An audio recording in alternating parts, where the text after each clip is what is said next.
All right. So we have seen so far the melee DPS, the tanks, and the healers.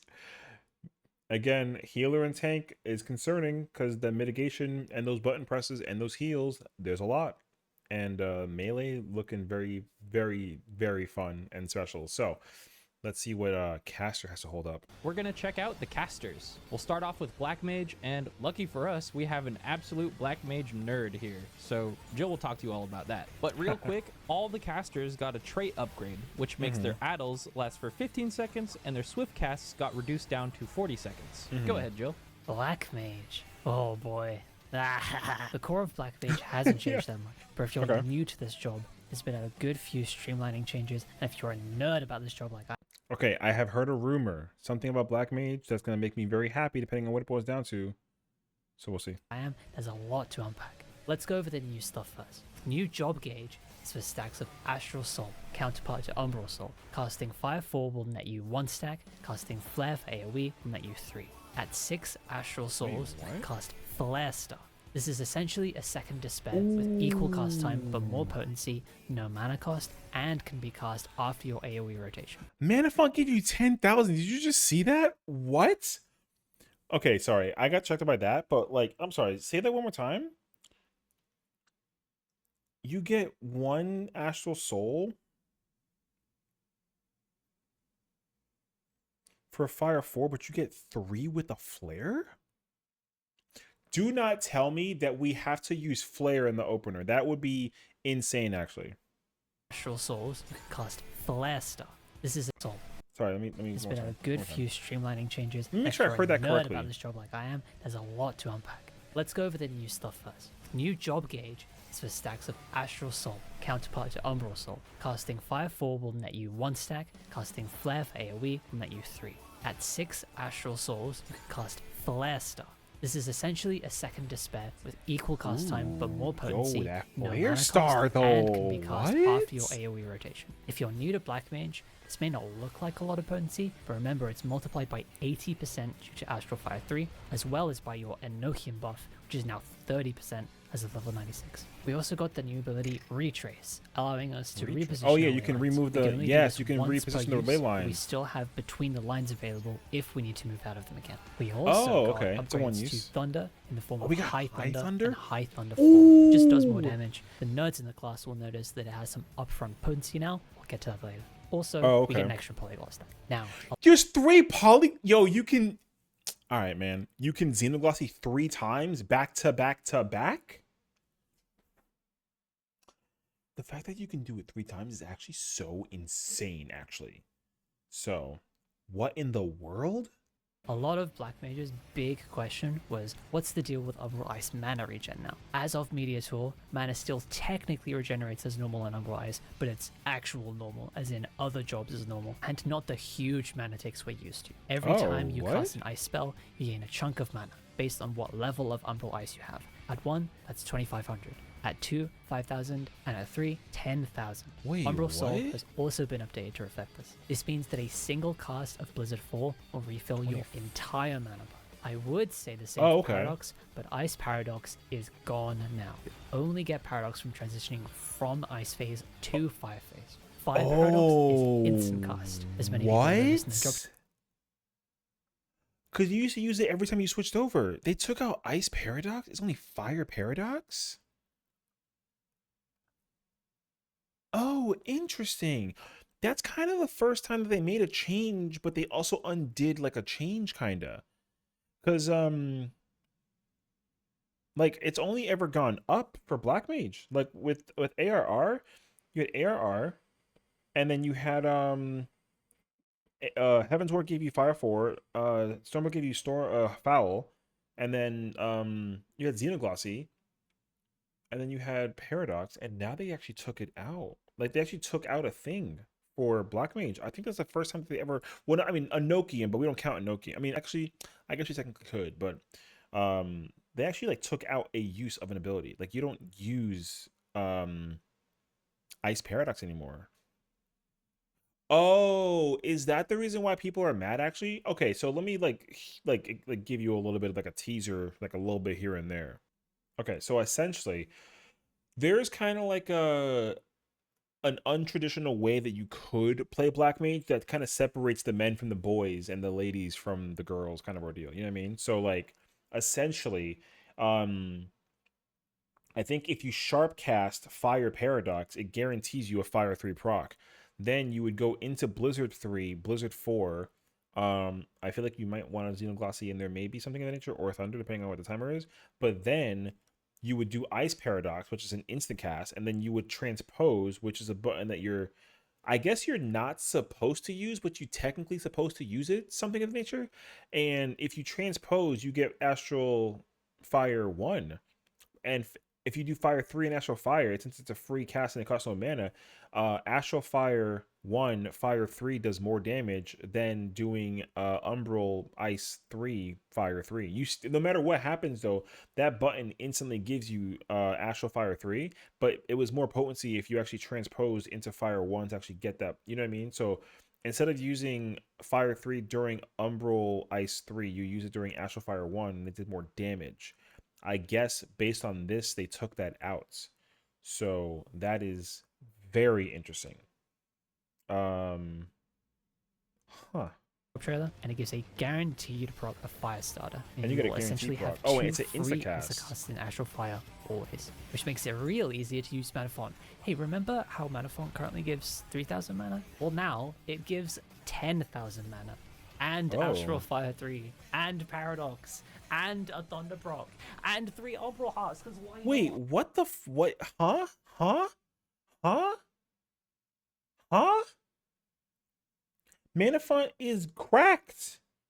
You get a guarantee Fire 3 proc, you get a guarantee Thunder, you get 3 hearts, which is the ice things here. You get a Paradox. Why? That is so nuts. That's so much you get for pressing one button. That is insane. Because I think Amplify's still right there. That just gives you a polyglot stack. And not to mention there's 3. Like, what? This button is busted. The final under the hood change is that Sharpcast is gone. Thundercloud procs, as we currently know them, are gone, along with the Thunder potency, as well as Firestar procs once you're at level 90. Instead, transitioning to either Elemental Phase, Fire, or Ice grants Thunderhead, which allows you to cast Thunder. It is instant every time. And that's it. Oh, wait. They took out the random Thunder proc chance and they guaranteed it with the thing? And 3 Umbral Hearts. Wait, really? The final under the hood change is that Sharpcast is gone. Thundercloud procs, as we currently know. Oh, there's no sharp cast. Oh, what? Oh, that's nuts. Interesting. There's no more sharp casting. Them are gone, along with the Thunder potency, as well as Firestar procs once you're at level 90. Instead, wait, that high transitioning thunder to either that high thunder animation thing looked like the burst button that you press in the PvP mode. Elemental Phase, Fire, or Ice. Can only be wait. Lightning damage potency 200 over time. 30 seconds also, which is interesting actually. Can only be cast while under the effect of Thunder Head, granted when gaining Astral Fire or Umbral Ice from unaffected state or changing between influences. Oh yes, okay. So, wow, they actually took out a button for. They took out a button for Black Mage again. They haven't done that since Shadowbringers, right? Or was it Endwalker? No, which button am I thinking about? Enochian. Enochian was built in. When was it built in? Was it built in Endwalker? Oh my gosh, I don't remember actually. Anyways, they're taking out Sharpcast. You no longer Sharpcast. Wow, okay. I actually understand what they're talking about. So yeah, they talked about, I mean, I guess the internet, social media people, who's reacting to the job thing changes wise. It sounds like to me that the playing Black Mage is actually very, very strict. And even if you still have those 6 combination of 2 triple casts, you still have to like kind of sit still and cast stuff, which is fascinating actually. Grants Thunderhead, which but I think that means that it's a tighter. It is instant every time, and that's it. So I think that you have a harder time actually maintaining that. I think the rotation for Black Mage is actually more strict than it was before. For sure, it was. But again, I think that's only going to like really further separate the players between people who Black Mage like on high fire mode like all the time versus like not at all, So Black Mage is gonna be interesting because there's no more sharp cast. Mana font is busted. We still got ley lines, and then we can teleport to the ley lines, but we also can move the ley lines. I guess these buttons are getting just Thunder's getting an upgrade. The fact that you're gonna be getting the guarantee thing is interesting, actually. Umbral Soul is still there, which is interesting because like Astral Soul is actually part of the rotation and the kit, but Umbral Soul is like a downtime button that you press, so that's actually kind of nuts. And they still have Flare, and it gives 3, and then Despair's in there too. Oh, and then a Blizzard 4. Oh, there's no tick for the. That's right, actually, but it gives you max. Interesting. Is there a way? I guess there's technically a way. If you Paradox, you get Fire 3. If you Mana Font, you get Fire 3. So you can probably transpose still, but I don't think it's effective unless it's like a specific, very niche scenario, mechanically speaking. So I kind of understand. Oh, and we got 3 uses of the Xenoglossy, which is insane, actually. I feel like with my current situation, Sharpcast, I'm gonna have to like put something there instead. I can't put the mobility. I'm gonna have to move that button actually. I feel like I gotta think actually. Mana Font might. Ooh, I don't actually know. Because whenever I use Black Mage, I keep my stuff over here on the left side for the most part. So I guess I'm going to figure out a way to put a Flare Star somewhere. Unless it turns into Despair, which I don't think it does. I think it actually is its own button. So I don't know. We'll see. I'm very intrigued actually.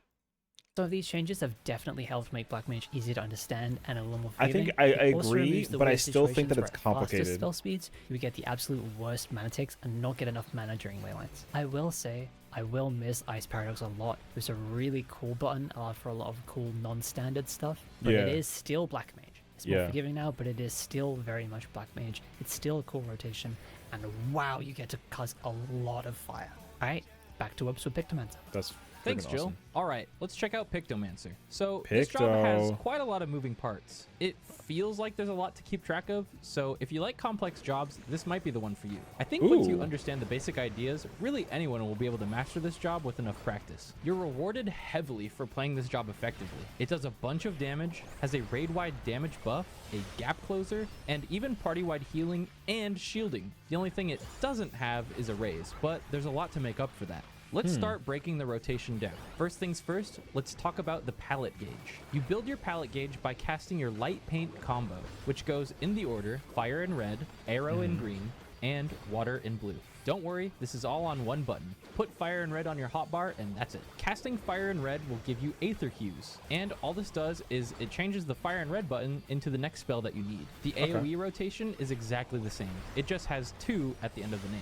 This is your bread and butter combo for when you have nothing else to do. Completing the combo will give you 25 palette gauge and 1 white paint, which you keep track of here. You can spend white paint on Holy and White, a higher potency instant cast GCD with a built-in AoE. However, don't spend them all immediately. You'll see why. So you can keep a maximum of 100 palette gauge, and you can spend 50 of it on an OGCD called Subtractive Palette. This ability does 2 things. First, it gives you 3 stacks of Subtractive Palette. This allows you to cast your Dark Paint combo, the Twisted Evil version of your Light Paint combo, that has a longer cast time, but does more damage. It works the exact same way as your Light Paint combo, but this time it goes Blizzard in Cyan, Stone in Yellow, and Thunder in Magenta. Your palette gauge will also turn a different color so that you know which combo you should be pressing without staring at your hotbar. The second effect of Subtractive Palette is it converts 1 white paint that you have saved into a black paint. This is why we want to save some white paint we have.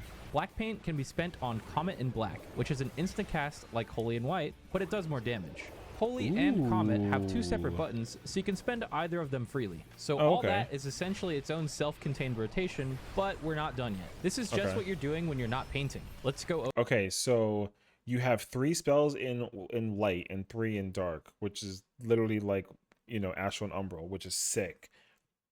3 will give you the 25, and then you can spend the holy, or you hold onto it and then I guess press subtractive mana, which is it's. Did he actually explain? Wait, let me see if I can find it actually. Hold on, because I want to see if he actually shows. Yeah. Okay. And then you get the 25 gauge when you complete the combo. And you get the holy stack. Yeah. And then instead of actually just converting it, you get the subtractive palette. Oh, the meter. Got it. Okay, that's what I was trying to figure out. The 50 paint gauge turns the thingy into. Okay. And then combat and block the 780 AoE damage style wise. Okay. First Okay, apply. gotcha. So all that is essentially its own self-contained rotation, but we're not done yet. This is just what you're doing when you're not painting. Let's go over the canvases. In order to paint, you have to first apply a motif. A motif is a very long cast GC Okay. Paint motif. Okay. that does not actually do any damage, but it puts a sketch on one of your canvases. This is either the creature canvas, the weapon canvas, or the landscape canvas. Okay. Once you have something on a canvas, you can spend the corresponding Muse OGCD to bring the painting to life. Each motif and muse is slightly different, so let's go over them one at a time. The creature motif action on your hotbar cycles between different creatures in the same order every time. Once you paint a creature motif, the living muse action changes depending on what creature you painted. You can hold up to 3 stacks of living muse at a time on a 40-second cooldown. The first 2 motifs you'll paint are palm and wings. Don't be fooled by the cast times on screen, they're only this fast out of combat. The muses are very high potency AoE OGCDs. Using a muse action saves it up on this little bar above your creature canvas. Now, what has wings and a palm? Yup, a Moogle. Bringing your palm and wings muses to life allows you to cast Mog of the Ages, another high potency AoE OGCD. After that, you can paint a claw motif, which lets you cast Clawed Muse. And finally, you can paint a Fang motif, which, you guessed it, lets you cast Fanged Muse. All the creature muses do the same potency. That's all 4 creature What? Did you see? They all do like 1,000 each. motifs, and once they're all brought to life, you get to cast Retribution of the Medine. Ooh, that was sick. Mog of the Ages on your hotbar, and it's just a higher potency version of it. And that's all the creature muses. The next canvases are way easier to explain. The weapon canvas is next. For some reason, the only weapon a Pictomancer can possibly imagine is a giant hammer. It's the same deal as before, paint the weapon motif and bring it to life with the Steel Muse OGCD. This time, the muse itself doesn't deal damage, but it allows you to cast Hammer Stamp, an instant GCD spell. These are guaranteed crit direct hits, and at level 86, combos into Hammer Brush and Polishing Hammer, which do increased potency. You get 2 charges of Steel Muse. Oh, wait, it's a combo? Spell. These are guaranteed crit direct hits, and at Wait, really? Oh, snap. Guaranteed crit direct? That move is gonna hit, dude. level 86, combos into Hammer Brush and Polishing It does 640 Hammer, then. which do increased potency. You get 2 charges of Steel Muse, and they're on a 60-second cooldown. And for our third and final canvas, we have the Landscape canvas. Which Same is the buff deal, one, I think, paint the right? landscape motif and bring it to life with the Scenic Muse. This is your big 2-minute cooldown, no charges, and it grants a bunch of stuff all at once. Oh my gosh. Okay. So 5% for 20 seconds. Okay. Inspiration for sex of Hyper Fantasia. Okay. Recast time. Ooh. There's is so much. Okay. Once. A 5% party-wide damage buff for 20 seconds. Subtractive Spectrum, which gives you a free cast of Subtractive Palette without needing the 50 gauge. Inspiration, and Oh, that's the button that you get to turn it into the... Okay, gotcha. and 5 stacks of Hyperphantasia. Hyperphantasia is consumed when casting spells that are affected by it. It'll tell you in the tooltip for each spell here. You'll notice that painting the landscape leaves this lovely scene on the ground. Staying in this circle while having stacks of Hyperphantasia speeds up cast and recast times for spells significantly. Oh, got it. So you want to basically have the dark spells ready to go when you actually activate the thing because the cast is faster. Watch out. You can still consume stacks while casting outside of the circle, but you won't get the haste buff. Consuming all stacks of Hyperphantasia grants Rainbow Bright, which you can spend to cast a spell called Rainbow Drip. Rainbow instantly. Drip? You can technically Ooh. cast Rainbow Drip whenever you Bruh. want, but without Rainbow Bright, it has a really long cast time. And the Oh, I last see. thing that Scenic Muse will give you is Starstruck, which allows you to cast Star Prism, another high Ooh. potency instant cast does GCD. This time 1300. with an inbuilt raid-wide heal for all party members Wait, really? It does 1300 and also HP. That's so nuts. around your target. And that's all the canvases. As the final little touch to this job, it also has a gap close called Smudge, which doesn't have stacks, but it's on a 20-second cooldown. That is It's so a dash cool, forward actually. like on Avant, and it also increases your movement speed for 5 seconds. You also have Tempura Coat, a 2-minute cooldown, self-shield for 10 seconds. And Wait, about the self? Wait, the recast time of Tempura Coat goes by 60 seconds when the bear is completely absorbed? at level 88, you can choose to use Tempura Grassa, which halves the potency of the shield, but it applies to you and your entire party instead. And if the shield is absorbed, it reduces the cooldown of Tempura Coat by 30 seconds. Whew. That's a lot, huh? I really wish I had some more time on the day of the media tour to mess around with Picto and do some content with it, because it's actually super interesting. Managing your canvases and preparing for your big burst windows is a ton of fun, and probably feels super satisfying to pull off correctly. I can't wait to give this job some more attention once Dawntrail drops. Now it's... Yo, that LB3 was crazy. Okay. Interesting. So the job, I'm fascinated by the idea that the job is complicated, actually. Not that I didn't think that it wasn't going to be. I just didn't really know, because they kind of showcased it like a little bit during the job action trailer, and as well as like a little bit of the teaser that we had. So I get it. I do understand it though. You have to get the dark gauge. You need to kind of max out all your gauge and get the dark comments as much as you possibly can, and then you convert those 5, and then you just spend them during the burst window. So what that tells me is that it's, what job will it remind me of? I want to say Red Mage, but not entirely, because your opener is probably not going to be like super nuts, but your burst window will definitely be insane.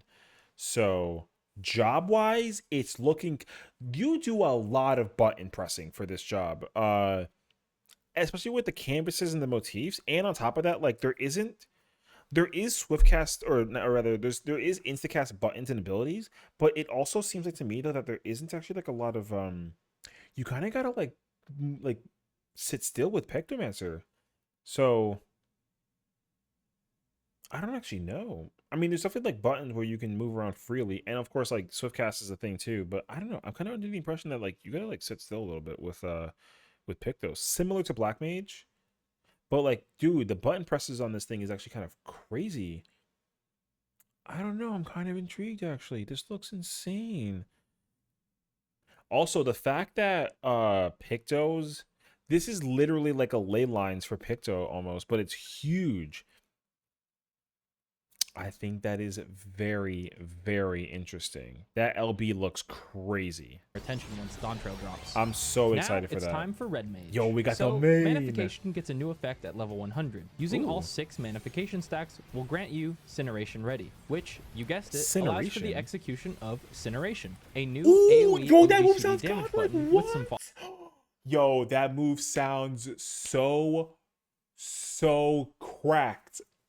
Cineration sounds so good. Okay, I'm sorry. Hold on. Let me. Using all 6 Manification stacks will grant you... How do you get 6 stacks of Manification, though? Oh, because you do a full combo. Oh, interesting. Cineration Ready, which, you guessed it, allows for the execution of Cineration, a new AoE OGCD damage button with some falloff. Basically, it's just press Manification, do your melee combo, your 3 spells afterwards. That's all 6 of your Manification stacks, and now you'll be able to press Cineration. Embolden has received an upgrade in that at level 92, pressing Embolden grants you Thorned Flourish, which allows you to use a follow-up AoE OGCD damage button called Vice of Thorns. Acceleration has a new effect. This is unlocked via a trait at level 96. Basically, once you accelerate a spell, that'll give you a free usage of a new instant cast GCD called Grand Impact. This GCD replaces Impact and Jolt on your hotbar automatically when it's available. Jolt 2... Oh, it's a stronger Jolt, and oh, interesting. And you activate that with acceleration? Ooh. Ooh, okay. Okay, wait. Can I get a redo on the I don't know where it is. Wait. Where's Vice of Thorns is also a OGCD, which is but is sorry, is Cineration a Cineration's also an OGCD, right? It's just press Manification grant you Cineration ready. Okay, wait. So Manification grants 3 seconds. Okay. Oh, right. It's free. Oh, that's right. It's free. It doesn't cost me a mana.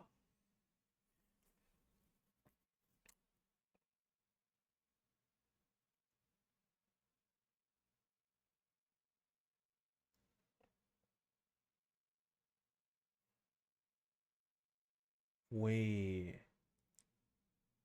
Because that means that what you got to do is you embolden after the 3 combo, you do the triple spell, and then you do Vice, and then you Manification, and then you do it again, you finish it with Incineration. Ooh, yo, it sounds so clean, Which, actually. you guessed it, Okay. allows for the execution of Cineration, Yo, a that new sounds AoE so GCD clean. damage button called Vice of Thorns. Acceleration has a new effect. This is unlocked Grand via a trait Impact at is level the blue 96. one? Oh, Basically, that's once you nuts. accelerate a spell, that'll give you a free usage of a new instant cast GCD called Grand Impact.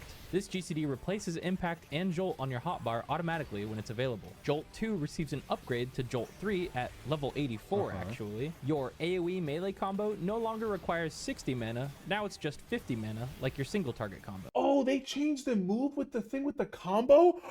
That is so clean. Okay. Oh, that's so sick because it's literally deux and trois, which is 2 and 3 in French. Yo, they're geniuses, man. I'm not gonna lie to you.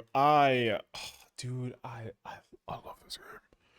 That is so, that's so sick, dude. Okay, my bad. Some nice little upgrades to Red Mage for sure, but I'm curious to see how this will change the overall rotation loop. I'll definitely be playing around with some Red Mage.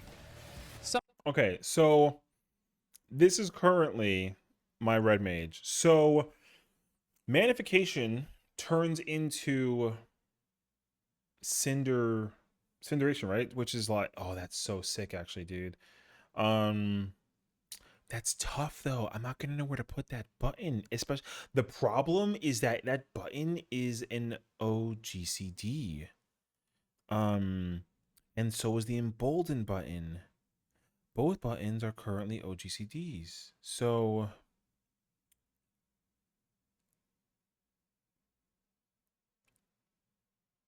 they haven't actually. Okay, so this is good though. This is good. They haven't changed the triple spell combo, so you still have to do Verflare Holy, Scorch into Resolution, but now you just have 2 extra buttons to press in between.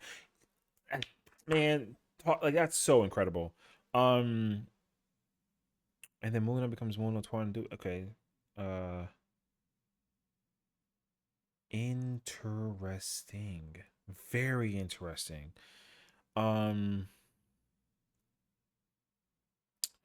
That's going to be very interesting, actually. I'm not too sure how they're going to incorporate that with the changes. I'm gonna like red mages.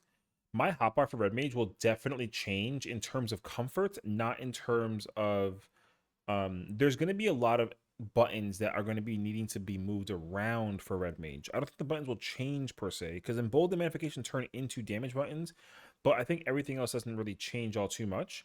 But with that being said, I still am going to have to make changes for the sake of my comfort, not for the sake of yeah, like I'm not going to get a lot of extra buttons. I'm going to have to just get more buttons put in certain places to make it comfier. That's actually so interesting because I haven't changed this since Stormblood. I've not changed my hotbar for a red mage since Stormblood ever. I didn't have the jolts that you see, but and the acceleration there's only one of. But yeah, the fact that there's gonna be red mage is gonna be interesting. It's gonna be very interesting. Okay, I know people are kind of hyped for the summoner situation, although I feel like to a small degree as well. Like you know what I'm saying, it doesn't. Well, let's see. Let's find out. Summoner is up next. I don't expect Let's too take a many look. changes actually. It's Summoner. Yep, you have a new demi summon called Solar Bahamut at level 100, along with special GCDs and an AoE OGCD like normal Bahamut. You can also use Lux Solaris, which is a big AoE raid-wide heal for your party. Between your normal summons of Ifrit, Garuda, and Titan, that's the order of cool. your demi summons is Solar Bahamut, Bahamut, Solar Bahamut again, then Phoenix. After that, it repeats. Other than that, Searing Light has been slightly adjusted. Now it's a 5% party-wide damage buff for 20 seconds and allows for an they've reduced the time. It's usually 30. Okay. AoE OG. Oh, I just noticed that actually. They've been doing that a lot for a lot of the jobs actually. The buffs that you get are all 20 seconds now. They kind of specified it. That's gonna be tough actually. Follow-up attack called Searing Flash. Fester upgrades into Necrotize. Wait, can I? Now it's a 5% party-wide damage buff for 20 seconds and allows for an AoE OGCD follow-up attack called Searing Flash. Fester upgrades into Necrotize at level 92, basically just an enhanced version. Oh, and sick. That's all for Summoner. Like I said, Really? It's Summoner. Moving right along. Okay, so I kind of expected that. I don't really know how many people are really going to be like Summoner is like fine, I guess, for how it functions. So here's the thing, right? Like with Summoner currently, if you pay attention to my hotbar list by comparison, you're going to notice I have a lot of buttons in a lot of the same places. So like I have Gem Shine here, but I have Astral Flow up here and up here because I have an AoE thing up here, and then down here is all single target stuff, right? But like I literally have Fester, which eventually becomes Necrotized in 3 different places. There was also the conversation that they were thinking about getting rid of Resurrection for Summoner in the future, which I kind of sorta am not opposed to. So it seems like to me that Summoner, honestly, if I had to really put it into perspective, it sounds like it got the least number of changes. However, that does not take away the brevity and power of Summoner. So I guess what it seems like to me, what they did was, because what is it? Currently, Bahamut will activate and you get the Death Flare thing and you do that whole spiel, right? And then you got the Ogmorn, and then you go into Phoenix, and then you do that, and then you then you transform back into Bahamut. So Phoenix has the Rekindle and the AoE you get for the regen for when you summon Phoenix, which is cool. And I guess by technicality, the damage potency is the same between both Phoenix and Bahamut. I think it's technically like a hair more for Bahamut versus Phoenix, but again, I think potency kind of equates to the same to a small degree, so it's kind of like questionable. Anywho, yeah, I'm not too surprised that like Summoner didn't get like a significant change. It kind of doesn't need it. It does, however, what I would ask for, I guess, if anything, is like it needs something button wise for like, you know how if you checked out the monk section, the Riddle of Earth, Fire, and Wind get like rumination versions. I guess there needs to be some kind of, because there's already an Astral Flow button for the 3 primals. I would like to think that they'll, to kind of add some support for the job to a certain degree, they kind of turn Radiant Aegis into something when it's infused with the primal. So like if I summon Titan, Radiant Aegis will turn into like Titan Aegis or something, or Radiant Titan, right? And then you get like a thing with that.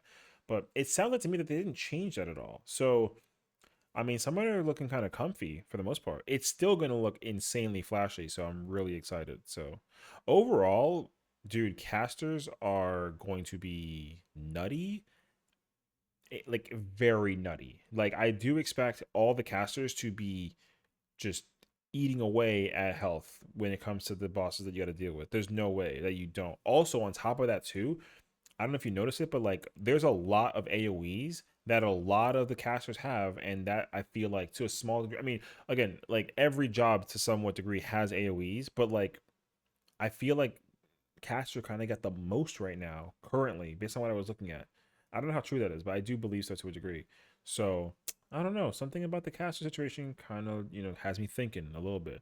So we'll find out, but there's caster, and next time we check out the Fizz range.